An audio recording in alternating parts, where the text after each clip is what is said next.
बिस्मिल्लाहिर्रहमानिर्रहीम। लाखों करोड़ों दुरूदो सलाम मोहम्मद मुस्तफ़ा सल्लल्लाहु अलैहि वसल्लम और आले मोहम्मद पर। मैं हूं उमर दराज गोंदल। आपको मीडिया ये बता रहा होगा कि चीफ जस्टिस आए हैं, चीफ जस्टिस ने सवालात किए हैं और 3 रुकनी बेंच में से सिर्फ आज जस्टिस उमर अता बंदयाल बोले हैं, ना जस्टिस मुनीब बोले, ना जस्टिस एजाजुल एहसन बोले। और ज़ाहिरन हुकूमत को कोई हुक्म दिए बगैर, जिसमें यह कहा गया हो कि आपने करना क्या है, हुकूमत उस वक्त फौरी तौर पर कामयाब दिखाई दे रही है और चीफ जस्टिस का बेंच जो है वो उठ गया है। चीफ जस्टिस ने आज वाज़े अंदाज में जब ये उठे तो उन्होंने ये कहा कि हम ना तो इस हवाले से किसी भी किस्म का कोई टाइम लाइन दे रहे हैं कि हम ये कब वापस आएंगे या कब ऑर्डर होगा, ना हम कोई हुक्म दे रहे हैं, बल्कि हम आज एक मुनासिब जो ऑर्डर है वो जारी करेंगे। यानी यहाँ सजेशन है, ना डायरेक्शन है, ना ऑर्डर है, ना टाइम लाइन है, अलबत्ता एक एप्रोप्रिएट ऑर्डर होगा। और उन्होंने कहा कि जाएं, मुज़ाकरात करें, इलेक्शन की तारीख के ऊपर इत्तेफाक राय पैदा करें। और उसके बाद जो 3 रुकनी बेंच है वो उठ गया है। लेकिन मैं असल जो हकाइक आपको मीडिया रिपोर्ट नहीं कर रहा, जो हुकूमत के वहमो गुमान में भी नहीं था, आज कमरा अदालत के अंदर वो हुआ है। कमरा अदालत के अंदर इन्होंने किया क्या, इन्होंने पूरे प्लान के साथ कल पहले नंबर के ऊपर हुकूमत ने जजेस को ललकारा और ये कहा कि देखें जी, हम इनको इस्तेकाक कमेटी के अंदर बुलाएंगे, हम जी वो फैसला नहीं मानते, सारा कुछ है। लेकिन असल खबर क्या है? असल खबर यह है कि जिस पिटीशन के ऊपर उन्होंने आज कहा है कि हमने समाअत मुकम्मल कर ली है और हम कोई एप्रोप्रिएट ऑर्डर जारी करेंगे, यह बुनियादी तौर पे पिटीशन नंबर 9 है। अब ये पिटीशन नंबर 9 कौन सी है? ये पिटीशन नंबर 9 वो है जो ख्वाजा आसिफ की वजारत दिफा ने वहां पे दायर की थी, जिसमें कहा गया था कि मुल्क भर में एक साथ इलेक्शन करवाए जाएं। जो जाहिर है जब तक सियासी जमातें इत्तेफाक राय ना करें वो नहीं हो सकता। लेकिन मैं आपको बताना यह चाहता हूं कि इलेक्शन वाली जो पिटीशन है, जिसके ऊपर सुप्रीम कोर्ट ऑलरेडी हुक्म दे चुकी है, जिसमें स्पीकर सब्तैन खान और बाकी सब का है, वो पिटीशन नंबर 5 है। उसके ऊपर समाअत अभी तक नहीं हुई। सुप्रीम कोर्ट चाहे तो कल पिटीशन नंबर 5 को लगाए और इनको तौहीन अदालत की नोटिस कर दे। आज जो सूरत हाल थी वो पिटीशन नंबर 9 की थी और पिटीशन नंबर 9 के मुतालिक आपको कोई नहीं बताएगा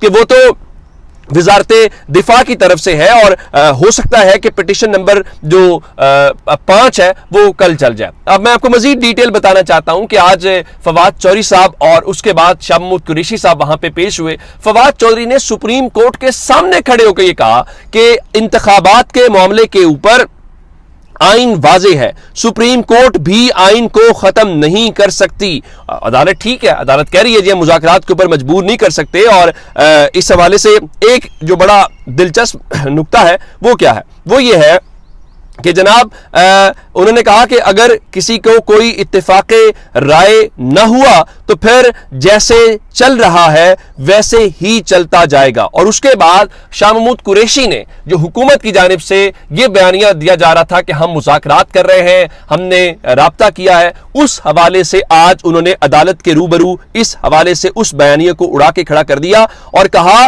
कि मैं अदालत के सामने खड़ा होकर कह रहा हूं कि पीडीएम की जानिब से कोई राब्ता नहीं किया गया। और उसके बाद जो शाह महमूद कुरैशी है उन्होंने कहा कि अगर हुकूमत संजीदा है तो मैं मुज़ाकरात के लिए तैयार हूं, मुझे मेरी पार्टी ने मैंडेट दिया हुआ है, क्यों ना मुज़ाकरात आज ही हूं, कल क्यों ना हूं। जिस पे चीफ जस्टिस ने अटॉर्नी जनरल को बताया कि आप बताएं अटॉर्नी जनरल साहब कितनी संजीदगी है आपकी तरफ से।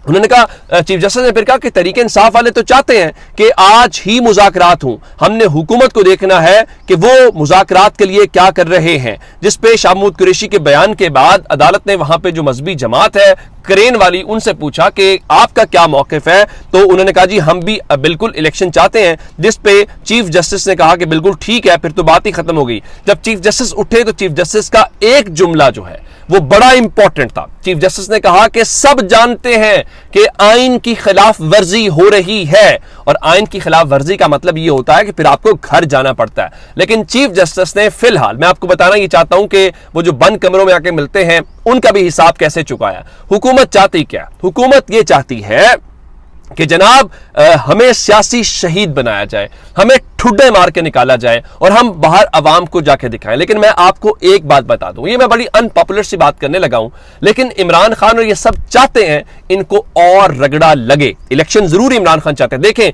ये हर गुजरते दिन के साथ एक्सपोज हो रहे हैं, हर गुजरते दिन के साथ नंगे हो रहे हैं, अदालत के सामने ये हो रहे हैं, अवाम के सामने वो हो रहे हैं। मीडिया बेशक ये मैनेज करे। मुझे बताइए अगर चले जो कल इसाक डार कह रहे थे कोई कयामत तो नहीं आ जाएगी 4 महीने इलेक्शन आगे चले जाए, चले जी 4 महीने बाद इलेक्शन करवा लें। अभी आपको IMF की डील करनी है, आप करें। बजट आपने पेश करना है, मई शुरू हो रहा है, 1 महीने के बाद आपने बजट देना है, दें बजट, ठीक है। ये सारे काम इमरान खान क्यों आके करें? इमरान खान अपने खाते में क्यों डाले? पिछले 1 साल में जो तबाही आपने मचाई है वो तबाही आपके खाते में जाएगी। सो इमरान खान कोई जल्दी में नहीं है। इमरान खान इनको एक्सपोज करेंगे।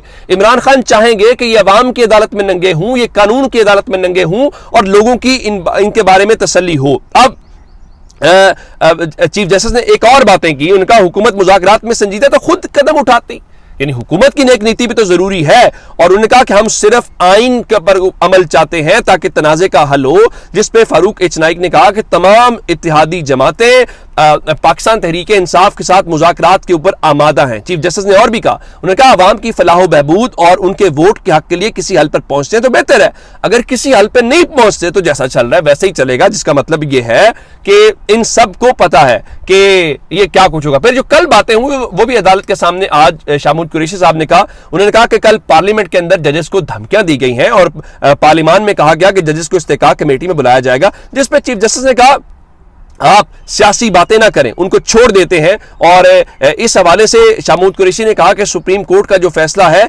वो 14 मई वाला वो हतमी है और पहले वो कोशिश करते रहे कि बातचीत करने की, जिस पर अदालत ने शामूद कुरैशी को कहा फिलहाल आप बैठ जाएं। लेकिन उन्होंने आज ये पूछा चेयरमैन सेनेट के हवाले से, जहां जब बताया गया कि चेयरमैन सेनेट मुज़ाकरात कर रहे हैं, तो चीफ जस्टिस ने कहा चेयरमैन सेनेट किस हैसियत में मुज़ाकरात कर रहे हैं, वो तो एक इदारे के सरबराह है। और उन्होंने अटॉर्नी जनरल से पूछा कि आपको कब पता चला कि असद कैसर के पास मुज़ाकरात का इख्तियार नहीं है? तो लग ही रहा है कि सादिक संजरानी वाला जो मामला है वो बड़ा अहम है। फिर चीफ जस्टिस ने अटॉर्नी जनरल को मुखातिब करते हुए कहा कि अटॉर्नी जनरल आप ये ज़हन में रखें कि एक तारीख जो हमने दी है उस पर एक पार्टी के अलावा सब मुत्तफिक है, मुज़ाकरात कराना आपका काम है, इस पर हम कोई वजाहत नहीं चाहते। यानी 14 मई वाली जो बात है वो अपनी जगह पे एग्जिस्ट कर रही है और अदालत बार बार उनको उस हवाले से ये भी बता रही है कि सारा कुछ होगा। अब देखना यह है कि अदालत का अभी कोई ऑर्डर जारी नहीं हुआ, लेकिन मेरे पास जो लेटेस्ट खबर यह है कि समाअत मुकम्मल होते ही हुकूमत की जानिब से जो वजीर कानून है आजम नजीर तारड़,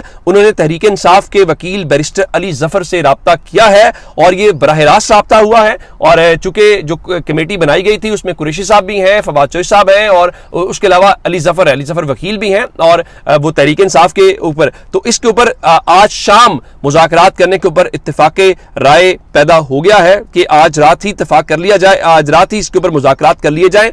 लेकिन मैं आपको एक बात बताऊं, अब हुकूमत की परेशानी क्या है? जो मैंने आपको बातें बताई, IMF डील करें, आप बजट पेश करें, बाकी सारे काम करें। और आप ये काम आपको करने इसलिए पड़ेंगे क्योंकि इमरान खान अभी हुकूमत में नहीं है। आपको बजट भी देना है और बजट का मतलब यह है कि अगले साल पूरे का आपका प्लान देना है। आपको IMF की डील भी करनी है, तो इमरान खान फिलहाल जमान पार्क बैठ के इनकी इस हालत को इंजॉय करेंगे और ये जाने और सुप्रीम कोर्ट जाने। और सुप्रीम कोर्ट ने जब ये कह दिया है कि आप जनाब अली इस हवाले से क्या उसको कहते हैं कि वो ये आइन की खिलाफ वर्जी कर रहे हैं, तो आइन की खिलाफ वर्जी का मतलब क्या होता है? आइन की खिलाफ वर्जी का मतलब फिर आर्टिकल 6 भी लगता है। आर्टिकल 6 ना भी लगे तो आपके ऊपर दीगर जो चीजें हैं, अगर सुप्रीम कोर्ट ने आज रिटन ऑर्डर के अंदर ये बातें लिख दी तो कल को इमरान खान की हुकूमत आएगी। सुप्रीम कोर्ट के इस फैसले को इस्तेमाल करते हुए इन सब को एक बार फिर हवालात का राह देखना पड़ेगा। लेकिन जाहिर है अभी वो यही जश्न मना रहे हैं कि देखिए जी चीफ जस्टिस ने कर दिया। चीफ जस्टिस ने बड़ी महारत और बड़ी जहानत के साथ